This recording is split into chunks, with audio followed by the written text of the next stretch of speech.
દર્શક મિત્રો સૌને પ્રણામ, નમન, વંદન, સ્નેહથી સ્પંદન, દિલથી અભિનંદન. સૌને મારા જય શ્રી કૃષ્ણ, જય મહાદેવ, જય માતાજી. આપ સૌનું ભાવભર્યું હાર્દિક ભર્યું સ્વાગત છે આપના ખાસ કાર્યક્રમ લોકલાડીલા કાર્યક્રમ કાલનો દિવસ કેવોમાં. દર્શક મિત્રો, કાલનો દિવસ કેવો એટલે કે કેવો કાર્યક્રમ કે જેમાં આપણે રોજે સત્સંગ તો કરીએ જ છે, સાથે જ્ઞાનની વાનગી પણ પીરસીએ છીએ, સાથે નવી મજાની વાતો પણ કરીએ છીએ. તમારી જે પણ મૂંઝવણ છે તે મૂંઝવણનો સચોટ નિદાન અને ટૂંક સમયમાં ત્વરિત અસર થાય તે રીતે આપણે એનું નિદાન કરીએ છીએ. જેનો જન્મદિવસ આવતીકાલે છે, કેવું રહેશે એનું આવનારું નવું વર્ષ, તેની વિશે પણ વિશેષ ચર્ચા કરીએ છીએ. તો આવી જ સરસ મજાની ચર્ચા સાથે આપણે આ કાર્યક્રમ શરૂ કરવાનો છે. કાલનો દિવસ કેવો, વાત કરીએ સર્વપ્રથમ પંચાંગથી અને ત્યારબાદ દિન વિશેષ તરફ આગળ વધીશું. શું છે કાલનું પંચાંગ? કાલે 14/1/2026 ને બુધવાર છે. કાલે તિથિ વિક્રમ સંવત 2082, કાલે પોષવદ 11 છે. ચંદ્ર કાલે વૃશ્ચિક રાશિમાં ન ને ય મૂળાક્ષર સાથે છે, તો અનુરાધા નક્ષત્ર છે. યોગ ગંડ છે અને કરણ છે તે બાલવ છે. વિછોડો કે પંચકની જો વાત કરીએ તો કાલે પંચક નથી, વિછોડો કાલે સાંજે 5:22 બેસશે. કાલે સૂર્ય ધનથી મકર તરફ જશે અને ચંદ્ર પોતે વૃશ્ચિક રાશિમાં 5:22 પ્રવેશશે. સૂર્ય રાશિ ધન રહેશે, ચંદ્ર વૃશ્ચિક રાશિમાં વહેલી સવારના 7:22 સૂર્યોદય અને સૂર્યાસ્ત સાંજે 6:14 થશે. 4:30 ચંદ્રોદય છે, 2:21 ચંદ્રાસ્ત છે. કાલ બુધવાર હોવાથી કોઈ અભિજીત મુહૂર્ત નથી, પણ રાહુકાળ છે જે 12:48 થી 2:10 સુધીનો ચાલવાનો છે. માટે થઈને રાહુકાળમાં કોઈ કાલે સારા કામ નહીં, લાંબી મુસાફરી નહીં, તેનું ખાસ ધ્યાન રાખજો. શક્ય હોય તો રાહુકાળમાં કોઈ લાંબી મોટી મુસાફરી ના કરતા. ઉત્તરાયણ છે કાલે, પતંગ ચગાવતા હોય લોકો, તે મુસાફરીમાં બધું તમારું પોતાનું સેફટી ફીચર્સ ધ્યાન રાખજો. હવે શું છે આવતીકાલનું દિન વિશેષ, તેના ઉપર એકવાર પ્રકાશ મારીશું. ભાઈ કાલે ઉત્તરાયણ છે, કમુહૂર્તા પૂરા થશે અને 11 છે. કાલે 11માં આપણે ભગવાન વિષ્ણુજીનું નામ, ભગવાન કૃષ્ણનું નામ સૌથી ઉત્તમ રહેશે. દસમ સ્કંદનો અધ્યાય બહુ સારો રહેશે. પીપળે જળ ચડાવવાનું ખૂબ સારું મહત્વ છે. સાથે આવતીકાલે તમે શક્ય હોય એટલું, આપણે એના પણ વિશે હમણાં ચર્ચા કરીએ છીએ, દાન પુણ્ય કરજો. એમાં પણ 11 છે, તો આ વસ્તુનું આપણે ખાસ ધ્યાન રાખીશું. બીજું કે ભાઈ આવતીકાલે બને એટલો વિષ્ણુ સહસ્ત્રનો પાઠ તમારા માટે સારું ફળ આપશે. વિષ્ણુ સહસ્ત્ર નામાવાલી હોય, વિષ્ણુ સહસ્ત્રનો પાઠ હોય, બેમાંથી કોઈ પણ કરી શકો છો. બંનેનું ત્વરિત ફળ અને સારું ફળ મળે છે. તો આવતીકાલે આટલું ખાસ કરીશું. દિન વિશેષમાં આપણે આ કાલે મહિમા છે ભાઈ દાન પુણ્યનો, અને એ કરીએ તો સારું. ચોઘડિયામાં હવે શું છે તેની પર વિશેષ ચર્ચા કરીએ. પતંગ ચગાવવા માટેનો શ્રેષ્ઠ સમય, શુભ સમયની વાત કરીએ. ભાઈ તો વાત છે, મજાકની વાત છે, પણ આમે હવે સારા પતંગો તો બહુ ઓછા ચગ્યા છે. પહેલાં તો હું જોતો હતો 10-15 વર્ષ પહેલાં લોકો ઉત્તરાયણ કરતા હતા. અત્યારે તો ચોઘડિયા જોઈને કેવું પડે ભાઈ જા આવે ધાબામાં પતંગ ચગાય. પ્રથમ ચોઘડિયું લાભ છે 7:22 થી 8:44, બીજું 8:44 થી 10:05 કલાકનું, ત્રીજું શુભ ચોઘડિયું 11:27 થી 12:48 કલાકનું, ચોથું લાભ ચોઘડિયું 4:54 થી 6:14 કલાકનું. 4 ચોઘડિયા, ચારે સારા ચોઘડિયા, શુભ ચોઘડિયા છે. રાત્રિનું ચોઘડિયું પ્રથમ શુભ રહેશે 7:53 થી 9:30 કલાકનું. આ રાત્રિનું ચોઘડિયું છે. અને પછી આવશે અમૃત ચોઘડિયું 9:30 થી 11:10 કલાકનું. તો આ રાત્રિનું ચોઘડિયું છે. આ બધા સારા ચોઘડિયા. રાત્રિનું ચોઘડિયું ટુક્કલ ચડાવવા માટે છે, વાત છે તો ખાલી. એટલે કાલે કોઈ પણ કદાચ નાના મોટા કામ કરવા છે, સારા કામ કરવા છે, તો ચોક્કસથી આ ચોઘડિયા જોઈને કરી શકાય. હવે આજનો વિશેષ મુદ્દો કાલના ઉત્તર તરફ જે આયન થતો સૂર્ય છે તેના ઉપર છે. પહેલાં તો મહત્વ શું છે, શું કાલે કરી શકાય, અને કાલે ઘણા લોકોના મને બહુ પ્રશ્નો આવ્યા કે મહારાજ કાલે 11 અને ઉત્તરાયણ ભેગી છે, એટલે આપણે તો ભાઈ ખીચડાનું મહત્વ હોય છે, પણ કે કારું ખીચડો બનાવાય કે ના બનાવાય, કારણ કે ધનારકનો ખીચડો હોય, તો હવે એ ચોખાનું દાન થાય કે ના થાય, તો એની પર આપણે વિશેષ ચર્ચા કરીએ આવતીકાલની. શું છે પહેલાં તો કે ભાઈ ઉત્તરાયણ કેમ મનાવવામાં આવે છે. તો આપણા જ્યોતિષશાસ્ત્રમાં કાલથી સૂર્ય ઉત્તર તરફ આયન કરે છે. આમ તો છે ને આજે ઉત્તર આયન છે ને, આ મુખ્ય 2 આયન છે. એટલે સૂર્ય ઉત્તરથી દક્ષિણ તરફ, દક્ષિણથી ઉત્તર તરફ. એટલે જ્યારે સૂર્ય કર્ક રાશિમાં પ્રવેશે ત્યારે સૂર્ય દક્ષિણ તરફ આયન કરે, એને દક્ષિણાયણ કહેવાય. એટલે કે જ્યારે દેવપોઢી એકાદશી તમે સમજો કે ભાઈ થતી હોય, એ જુલાઈની આસપાસનો જ સમય હોય. એટલે કે ભાઈ જ્યારે દેવપોઢી એકાદશીનો સમય હોય એટલે ભગવાન સૂઈ જાય, કારણ કે દક્ષિણ તરફ સૂર્ય આયન થઈ રહ્યો છે. અને બીજો હોય કે જ્યારે દક્ષિણથી સૂર્ય અગ્નિ તત્વમાં પ્રવેશીને ઉત્તર તરફ આયન કરશે, ઉત્તર તરફ ચાલવા લાગશે. એટલે આ મુખ્ય 2 આયન છે, દક્ષિણાયણ અને ઉત્તર તરફનું આયન. જેનું દક્ષિણાયણ છે તે પૂર્ણ થઈને હવે ઉત્તર તરફનું આયન થશે, એટલે અગ્નિ તત્વની શરૂઆત થશે. ધીરે ધીરે તમે કાલથી જોશો ને તો સૂર્યોદય થોડોક વહેલો અને સૂર્યાસ્ત થોડો ધીરે ધીરે મોડો થતો જશે. તમે એમાં સૂર્યાસ્તમાં આપણે તમે જોવા જાઓ ને તો વધારો અને સૂર્યોદયમાં આમ ઘટાડો. 7:22 હોય તો 7:20 થાય, 7:18 થશે, 7:16 થશે, 7:15 થશે. અને જે સૂર્યાસ્ત છે 6:15 છે તો 6:17, 6:18, 6:20. અને એક્ઝેક્ટ તમે જોવા જાઓ કે વચ્ચોવચ્ચ આવશે એટલે કે એપ્રિલ મે મહિનામાં તો એ 7, 7:30 સુધી લઈ જશે. અને પછી જ્યારે દક્ષિણ તરફનું આયન થશે ત્યારથી પાછું બધું ઘટવા લાગશે ધીરે ધીરે. તો આ રીતે આખું આપણું પંચાંગ છે. અને આમાં ઉત્તરના આયણની વાત કરી છે. એટલે કહેવાય છે કે ભાઈ આ સમયમાં ભગવાન સૂર્ય પોતે એની ધનરાશિ છોડીને મકર તરફ પ્રવેશશે. જ્યારે સૂર્ય મકરમાં દર મહિને સૂર્ય બદલાય સાહેબ, દર મહિને સૂર્ય બદલાય. અને જ્યારે મકર તરફ પ્રવેશ એટલે અગ્નિ તત્વની શરૂઆત, અને કર્ક રાશિમાં પ્રવેશ એટલે દક્ષિણ તરફની શરૂઆત. તેનું ખાસ નોંધ લેવી. બીજું હવે કાલનું જે ખાસ લોકોને કહેવાય છે કે ભાઈ મુદ્દો છે કે ભાઈ 11 છે અને મારા જ આપણે ખીચડાનું મહત્વ હોય તો શું કહેવાય. તો ભાઈ હવે જો જે લોકો 11 કરતા જ છે, દરરોજ જે કરે છે અને નિત્યક્રમ પાળે છે, એ લોકોને ચોખાનું દાન ના થાય, તેની ખાસ નોંધ લેજો. એટલે કાલે એમના ઘરમાં ના ખીચડો બને, ના કોઈ ચોખાનું દાન થાય, તો એના જગ્યાએ શું કરી શકાય? તો એની જગ્યાએ તલનું દાન બહુ સારું રહેશે. અથવા તો કોઈ પણ બીજી પીળા કલરની વસ્તુ, ચણાના લોટની કે કોઈ પણ પીળા કલરની વસ્તુનું દાન સર્વશ્રેષ્ઠ રહેશે.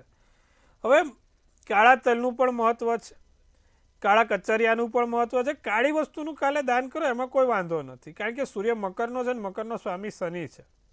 તો ભાઈ શક્ય હોય તો તમે કાળા કચરિયાનું, કાળા અડદનું, કાળા તલનું, મરીનું એ બધું દાન થઈ શકે. પણ ચોખાનું દાન આવતીકાલે નહીં થાય, કારણ કે તિથિ 11 આવી છે અને 11ના દિવસે ચોખાનું દાન કરવું નિષેધ હોય છે. તો આ વસ્તુનું આપણે ખાસ ધ્યાન રાખીશું. ઘરમાં ખીચડો બી નહીં બનાવીએ, ભાત બી નહીં કરીએ આવતીકાલે. તો આના સિવાય અન્ય મેં કીધું એ પ્રમાણે ચણાના લોટનું કોઈ બી આવી ગયું, ચણાના લોટનું કોઈ બી વસ્તુનું તમે ભજીયા, ખમણ, ખાંડવી કોઈ બી એનું તમે દાન કરી શકો છો, તો એ પણ સરસ રહેશે. હવે બીજું છે કે હવે આ વખતે બધા મોસ્ટલી એવું માને છે કે ભાઈ જ્યારે સૂર્ય ઉત્તર તરફ થઈ ગયો એટલે કમૂરતા પતી ગયા. પણ હવે જો કાલે પાછો ચંદ્ર વૃશ્ચિક રાશિમાં આવશે એટલે વિછોડો બેસશે. એટલે કોઈ સારા કામ કરવા છે તો એના માટે થોડીક રાહ જોવી પડશે. આમ તો આ જાન્યુઆરી મહિનામાં કોઈ માંગલિક મુહૂર્તો નથી, છતાં પણ 23 તારીખનું મુહૂર્ત વસંત પંચમીનું બધા એવું કહે છે કે ભાઈ બિન જોયેલું મુહૂર્ત હોય, કારણ કે 23મી બી પંચક બેઠેલું છે. પણ ચાલે કે ભાઈ એ બિન જોયેલું મુહૂર્ત હોય એટલે એ ચાલે, પણ ખૂબ ઓછા મુહૂર્ત છે. હવે એટલે આપણે આ ઉત્તર તરફનું આયણની વાત થઈ. સૂર્યને આપણે કેમ પૂજવામાં આવે છે? સૂર્ય આપણા અગ્નિદેવનો અધિપતિ છે, 9 ગ્રહોનો રાજા છે. એટલે કાલે બહુ સર્વે ભગવાન સૂર્યનારાયણને અર્ક ચઢાઈને દિવસની શરૂઆત કરવી લાભ રહેશે. અને એમાં પણ કાળા તલ નાખીને જો તમે દિવસની શરૂઆત કરી તો આ અગ્નિ તત્વ તમને ખૂબ લાભ કરાવશે. તો કાલે ખાલી આટલી આપણે આ વસ્તુ કરીશું. હવે વાત કરશું 12 રાશિના રાશિ ભવિષ્યની. કેવો રહેશે 12 રાશિ માટે કાલનો દિવસ? પ્રથમ રાશિ મેષ રાશિ. આર્થિક રીતે ઘણા એવા લાભ થઈ શકે. ઘરમાં સંબંધીઓની અવર જવર રહે. લોકો ઘરે આવતા જતા રહેશે ભાઈ મેષ રાશિવાળા. કોશિશ સફળ રહે. તમારી જે તે કોશિશ કરો છો એના પરિણામ સારા રહે. મન હળવું થાય. તમારી કાલે કોશિશો બધી મેષ રાશિ ક્યાં ક્યાં કોશિશ કરો છો ખબર છે? પીળો શુભ કલર શુભાંક 3. વૃષભ રાશિ અદ્ભુત શક્તિનો અનુભવ થાય.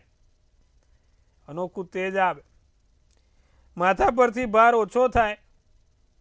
મનપસંદ કામ પૂર્ણ થશે. ધાર્યા કામ પૂર્ણ થાય. સ્વાસ્થ્યમાં સુધારો જણાય. કેસરી શુભ કલર શુભાંક 1. મિથુન રાશિને કાલે ફોનનો વપરાશ વધારે રહેશે. ફોનનો ઉપયોગ ભાઈ બહુ પતંગ ચગાવવામાં ધ્યાન આપતા આપતા બીજે ક્યાંય ધ્યાન ના આપતા. પ્રવાસના યોગ પ્રબળ બને છે. અજાણ્યા વ્યક્તિની વાતોમાં આવીને કોઈ પણ કામ કરવું નહીં. લગ્ન સંબંધ સારા રહે, મધુર રહે. જાંબલી શુભ કલર શુભાંક 8 રહેશે. તો મિત્રો આ વાત કરી મેષથી મિથુન રાશિની. કર્કથી કન્યા શું કહી રહી છે? ઓફિસનો કામ કાલે થોડુંક રહે. જે લોકોને બી કાલે નોકરી ચાલુ થોડુંક ધ્યાન રાખે. બહારનું જમવાનું ટાળજો. શક્ય હોય તો કાલે કર્ક રાશિવાળા બહારનું જમવાનું જમે નહીં. ગેસ અને એસિડિટીની સમસ્યા હેરાન પરેશાન કરે. જીવનમાં સારા એવા પરિવર્તન આવી શકે છે. લીલો શુભ કલર શુભાંક 3 રહેશે. સિંહ રાશિ માટે દિવસ કેવો છે? મહત્વના કામ ઝડપી લેવાય.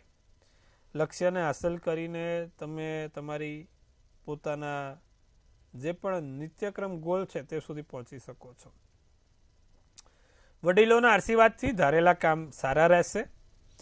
પણ સ્વાસ્થ્ય થોડુંક સાચવજો સિંહ રાશિવાળા.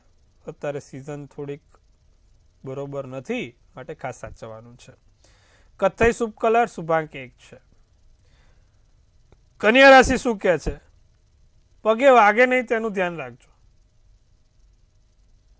કન્યા રાશિવાળા ખાસ કાલે પતંગ બતંગ ચગાવતા ક્યાંય હાથ પગે ઈજા ના થાય એનું ખાસ ધ્યાન રાખે. પીપળે હળદર મૂકવી બહુ સારું. આર્થિક સમસ્યાનું નિરાકરણ થશે. ગુલાબી શુભ કલર શુભાંક 5 રહેશે. તો દર્શક મિત્રો સુંદર મજાની વાત કરી મેષથી કન્યાની. હવે આપણા પ્રિય દર્શક મિત્રો જોડે સત્સંગ કરવાનો સમય થઈ ગયો છે. પ્રથમ દર્શક મિત્રને આપણે સંપર્ક કરીશું. તેની મૂંઝવણ દૂર કરીશું. હેલો. હેલો. હાજી હર હર મહાદેવ. જય શ્રી કૃષ્ણ. હર હર મહાદેવ. જી બોલો. મારી જન્મ તારીખ 22/8/1990. 22/8/1990. સમય 10 વાગે 2 મિનિટ સવારની. જન્મનું સ્થળ આણંદ. શું પ્રશ્ન છે? પ્રશ્ન એક જ છે કે આગળનું મારું ભવિષ્ય કેવું છે અને આગળનું જીવન મારું કેવું છે. સાહેબ સિંહ રાશિનો ચંદ્ર, કન્યા રાશિનું લગ્ન, બુધવારનો દિવસ હતો. પૂર્વ ફાલ્ગુની નક્ષત્ર અને બીજની તિથિના દિવસે આપનો જન્મ છે. ભાગ્યના સ્થાનમાં મંગળ છે. 12મે સૂર્ય બુધ ચંદ્ર છે. પૈસાનો વ્યય બહુ થાય છે પ્રભુ. એક તો તમારા હાથ ઉપર પૈસાનો કંટ્રોલ રાખો બહુ જરૂરી છે. અને જે પ્રમાણે તમારી અત્યારે દશા મહાદશા ચાલે છે ખાસ સાચવવાનું. પૈસાની સમસ્યા રહેશે.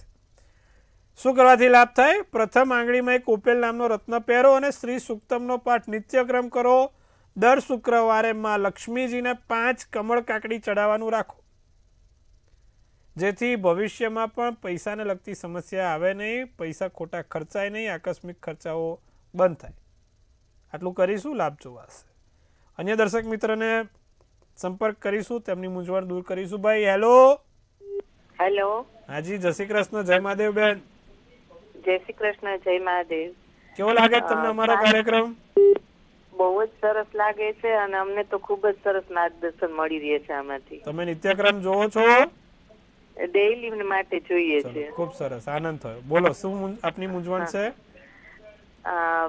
5/5/69. ફરી એકવાર શું? 5/5/69. સમય ખ્યાલ નથી. સ્થળ જેતપુર. અચ્છા. હા. પ્રશ્ન શું છે?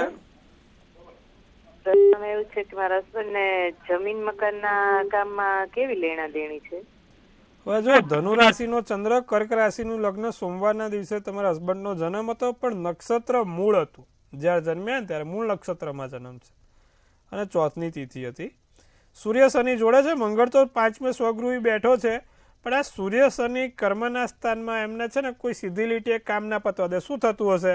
લાગે કે બધું કામ થયું છે, પહોંચ્યું અને આમ ડીલ નક્કી જોઈને પછી ઝીરો થઈ જાય. આવું બધું થતું હશે બેન. દર મંગળવારે હનુમાનજીને કેસરી બુંદીનો લાડુ, દાડમનું ફળ અને સૂકી ખારેક 5 ચઢાવવાનું રાખે. એક મંગળનું યંત્ર રાખે. મંગળના મંત્ર છે ઓમ ક્રાંગ ક્રીંગ ક્રોંગ સ ભોમાય નમઃ. ફરી એકવાર ઓમ ક્રાંગ ક્રીંગ ક્રોંગ સ ભોમાય નમઃ. આ મંત્રનો જાપ રોજ 1 માળા કરે અને મેં કીધું એ પ્રમાણે હનુમાનજીને ભૂમિના માલિક છે એ પ્રમાણે એમને પ્રસાદ ચડાવે, ચોક્કસથી એમના જીવનમાં ધીરે ધીરે બધું ભૂમિને લગતું કામ સરસ થતું જશે, લેણા દેણી વધી જશે. આટલું કરાવજો, લાભ થશે. અન્ય દર્શક મિત્રને જોડીશું આપણે. હેલો, બરોડાથી બોલું છું મહારાજ. જય શ્રી રામ, જય મહાદેવ. જય મહાદેવ, જય મહાદેવ મહારાજ. બરોડાથી બોલું છું ભૂપેન્દ્રભાઈ. જી ભૂપેન્દ્રભાઈ બોલો. હવે બાબુ આપણો તમે મોકલ્યો છે લંડન, વાહ, ખૂબ સરસ. એને પૂરા થઈ ગયો, ગ્રેજ્યુએશન થઈ પતી ગયું છે. હવે એની લાઈનની જોબ મહારાજ ક્યારે મળશે? એની લાઈનની જોબ, અને અત્યારે જોબ ટેમ્પરરી કરે છે અને વિઝા માટે એપ્લાય કર્યું છે ફરી નવા, તો મળી જશે મહારાજ? મને એની ભૂપેન્દ્રભાઈ જન્મ તારીખ સમય આપી દો. તમે અમારો કાર્યક્રમ કેવો લાગે છે ભૂપેન્દ્રભાઈ? એમ કહો. અરે બહુ મસ્ત. અમે તમારા કાર્યક્રમ પેલા 15 મિનિટ પેલા અમે બેસી જઈએ છીએ. તમારા લોકોનો બહુ પ્રેમ છે સાહેબ, મને આમ આનંદ થાય છે ખરેખર. ના, તમારા કાર્યક્રમ પેલા અમે તો બેસી જઈએ પેલા, અને ક્યારેક જો ટીવીમાં ઇન્સ્ટ્રક્શન આવે તો અમને તો બહુ દુઃખ થાય. અરે બાપરે, ચલો આપણે એટલે જ નિત્યક્રમ રાખ્યું છે, બધાને આનંદ થાય એટલા માટે. બોલો, મને જન્મ તારીખ બોલો સાહેબ. 15/2/2002. 15/2/2002. સમય? સમય 10:47. સવારના છે? હા, સવારના 10:47. વડોદરા. હવે જે રીતે કુંડલી બની છે ને ભૂપેન્દ્રભાઈ, છોકરો કાયમી વિદેશ રહેશે અને વાંધો નથી. કદાચ જગ્યા આમથી આમ થાય પણ વિદેશ રહેવાના યોગ છે, કારણ કે ચંદ્ર 12મા સ્થાનમાં મીન રાશિનો મંગળ સાથે છે, એટલે એને વાંધો નહીં આવે. બુધ છે પોતે સ્વગૃહી થઈને બેઠો છે, એટલે કહેવાય છે કે ભાઈ નોકરીમાં પણ સમસ્યા નહીં આવે, પણ એક ગુરુ રાહુનો ચંડાલ યોગ એની કુંડલીમાં એને હેરાન કરે, એનું કામ સીધી લીટીએ ના થવા દે. તો વિષ્ણુ સહસ્ત્રનો પાઠ નિત્યક્રમ કરી શકે તો સારું, નહીંતર ઓમ નમો ભગવતે વાસુદેવાયની 1 માળા દરરોજ કરાવડાવજો એની પાસે. રોજ કહેવાનું ભાઈ ઓમ નમો ભગવતે વાસુદેવાયની 1 માળા કરે. પીળા હળદરનો ગાંઠિયો પોતાની પાસે કાયમ માટે રાખે તો એને આગળ જતાં એની ફિલ્ડમાં સારી એવી નોકરી મળી જાય. વિદેશ તો વાંધો નથી, કાયમ છે જ. કદાચ જગ્યા બદલાય, કન્ટ્રી બદલાય કે સિટી બદલાય, પણ બદલાતી રહે, પણ એને રહેવાનું તો ત્યાં જ છે. તો આમ જોવા જઈએ તો ભવિષ્ય સારું છે. આ મેં જે ઉપાય આપ્યા તે પ્રમાણે એના કરવાથી મનગમતી નોકરી એની ફિલ્ડમાં મળી જશે. આટલું કરાવજો, લાભ થશે. તો મિત્રો, સુંદર મજાની વાત કરી, સત્સંગ કરીને તમારી પાસે મને ખૂબ આનંદ આવે છે પ્રભુ. હું પણ મારા કહેવાય ને કે ભાઈ કંઈક નવા સંશોધન તમને સારી પીરસવા માટે કરતો હોઉં છું. મજા આવે. હવે તુલા રાશિ શું છે ભાઈ? આપણે અન્ય રાશિ તરફ આગળ વધીએ, નવી આશા જાગે. ખોટા વિવાદોમાં પડવું નહીં. ચાલાક, ચપળ, ચતુર અને ચબરાક છે ભાઈ તુલા રાશિવાળા. કાલે કેમનો પેચ કાપો ખબર છે તુલા રાશિને? પતંગનો અને બીજાનો. આશા રાખું છું તમને સમજી ગયા હશો શું કહેવા માંગુ છું. માનવતાની મહેક પ્રસરાતા રહેશે. સોનેરી શુભ કલર અને શુભાંક 9 છે. વૃશ્ચિક રાશિ શું કહે છે? જરૂરિયાત લોકોની સેવા થશે, દાનપુણ્ય થશે, સારા કર્મો લખાય તમારા હાથે કાલે, તો એમાં તમે આગળ રહેશો. દિવસની શરૂઆત યોગ સાધનાથી કરજો, લાભ રહે. જૂની નકારાત્મક વાતોને ભૂલીને નવી જગ્યાથી નવી શરૂઆત કરજો, સારા કામો થતા રહેશે. વેપારી વર્ગને સાચવવું. કાળો શુભ કલર, શુભાંક 1 રહેશે. ધન રાશિ શું કહે છે? ધન રાશિને વસ્તુ યાદ રાખવાનો પ્રયત્ન કરો, સમયનો સદુપયોગ થાય, સારા કામ થાય. પ્રોપર્ટીને લઈને કોઈ વિચારણા થાય, નાની મોટી પ્રોપર્ટી ખરીદવાનું, લેવા વેચવાનું મન થાય. માતા પિતા તરફથી કોઈ સારા એવા સમાચાર જોઈ શકાય છે અથવા નાનો મોટો કોઈ લાભ થઈ શકે છે. રાતો શુભ કલર શુભાંક 3 રહેશે. બાકીની છેલ્લી જે 3 રાશિ છે તેના વિશે આપણે હવે વિગતવાર ચર્ચા કરીએ. ભાઈ મકર રાશિ શું કહે છે? ગૃહિણી મહિલાને ફાયદો આપીને જાય મકર રાશિ. સ્ત્રી વર્ગથી લાભ છે, સ્ત્રી વર્ગને ફાયદો છે. મકર રાશિની આર્થિક સ્થિતિ સુધરશે. આર્થિક રીતે કહેવાય છે કે ભાઈ જે નાની મોટી ખેંચતેજ છે એ ધીરે ધીરે હવે ઓછી થશે. મહેનત રંગ લાવે. પોઝિટિવ એન્વાયરમેન્ટ સાથે તમારું સારું કામ થાય. પરિણામ સારા પોઝિટિવ આવશે. કેસરી શુભ કલર શુભાંક 6. કુંભ રાશિ ધાર્મિક કામ થાય, ધાર્મિક કાર્યો થાય, સારા કામની શરૂઆત થાય. બીજું છે કે વડીલોની સેવા ચોક્કસથી થશે. વડીલોની સેવા કરો તો સારું છે. તમારા કરતાં જે ઉંમરમાં વધારે છે તેવા વ્યક્તિઓની સેવા કરજો. પોઝિટિવ અનુભવ કરશો. લાગણીમાં આવીને કોઈ પણ નિર્ણય ના લો. લીલો શુભ કલર શુભાંક 7. મીન રાશિ સ્વાસ્થ્યમાં ધ્યાન રાખવું, સ્વાસ્થ્યમાં સુધારો રાખવો. માતા પિતાના આશીર્વાદના બળે ખૂબ સારા કામ થશે. મુઠ્ઠી ઉંચેરા માનવ બનીને માનવતાની મહેક પ્રસરાવતા રહેશો અને યોગી નહીં પણ અન્યને ઉપયોગી બનશો. કાલે મીન રાશિ ધાર્મિક કાર્યો દાન પુણ્ય. કાલે દિવસ સારો ભાઈ. 11 અને ઉત્તર તરફનો આયણ બહુ જ સારું.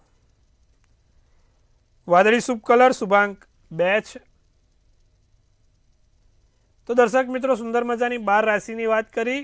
હવે જેનો પણ છે જન્મદિવસ આવતીકાલે કેવો રહેશે આવનારું વર્ષ શું કહી રહી છે આપણી ડિયર એન્જલ્સ જાણીશું આપણે ટેરોટ કાર્ડના માધ્યમથી. સર્વપ્રથમ તો સૌને ખૂબ શુભેચ્છા. જેનો પણ 14/1નો જન્મદિવસ છે તનથી તંદુરસ્ત, મનથી મલકાતા અને ધનથી છલકાતા રહો. સુંદર મજાનું એક ટેરોટ કાઢીએ. ક્વીન ઓફ ફેન્ટ્સ બહુ સુંદર કાર્ડ નીકળ્યું છે. આમ તો ક્વીન ઓફ ફેન્ટ્સનું કાર્ડ શું છે? એક તો લખે છે કે ભાઈ કરેજ, કોન્ફિડન્ટ, ઇન્ડિપેન્ડન્સ, ફોકસ્ડ અને તમારી જે લોકોને રાણી નથી મળતી એ લોકોને રાણી મળી જશે અને જે લોકો રાજાની તલાશમાં છે એને રાજા મળશે. એટલે ભાઈ રાણી અને રાજા ભેગા થવાના છે. અચ્છા, કોઈ સારી જગ્યાએ મોટા કામ થશે. શોપિંગ આ વખત ઘણી એવી થવાની છે ભાઈ જેનો પણ કાલે જન્મદિવસ છે. સાથે નવા પોતાના સ્વતંત્ર વ્યવસાય તરફ અથવા તો સ્વતંત્ર નાનું મોટું ચાલુ કરી શકશો. જે લોકો વર્ષોથી રાહ જુએ છે કે મારું પોતાનું કરવું છે તો આ વર્ષે એમના માટે સફળ થઈ શકે એમ છે. સારું છે. દરેક જગ્યાથી આમ સફળતાનું કાર્ડ છે. બીમારીની લગતી કોઈ નાની મોટી સમસ્યા ના થાય તેનું ખાસ ધ્યાન રાખીશું. શું કરવાથી લાભ થાય? ભાઈ કાલે પણ જેનો જન્મદિવસ છે દરરોજ જે નિત્યક્રમ પ્રમાણે ભગવાન સૂર્યનારાયણને અર્ક આપે, જળ અને કાળા તલ તાંબાના લોટામાં ચઢાવવાનું રાખે. સૂર્યનારાયણને અર્ક આપવાથી દિવસ સારો અને મજબૂત જશે. વરસ પણ સારું જશે. તો સુંદર મજાની વાત કરી પ્રભુ. આપણે સત્સંગ કર્યો, ખૂબ મજા આવી મને તમારી સાથે. આશા રાખું છું તમને પણ મારી સાથે મજા આવી હશે. આપણે આવતીકાલે ફરીવાર આ જ સમયે મળીશું. આ જ સમયે આપણે ફરીવાર નવો સત્સંગ શરૂ કરીશું. ત્યાં સુધી જોતા રહો મંતવ્ય ન્યૂઝ. મનની વાત મંતવ્ય રૂપે. જેમ તમે મને મનની વાત કહો છો એમ આપણે પણ ચેનલ પણ બધાને મનની વાત કહે છે. તો સુંદર મજાનો તમારો પ્રેમ વરસાવતા રહો. અને પ્રેમ કેવું છે બાટને સે બીટતા એમ તમે પણ આપણી ચેનલને બધાને કહેવાનું રાખો તો સરસ મજાનું કામ થતું રહે તમારું ને મારું. આવતીકાલે ફરી મળીએ. સૌને હર હર મહાદેવ. જય શ્રી કૃષ્ણ. જય શ્રી રામ.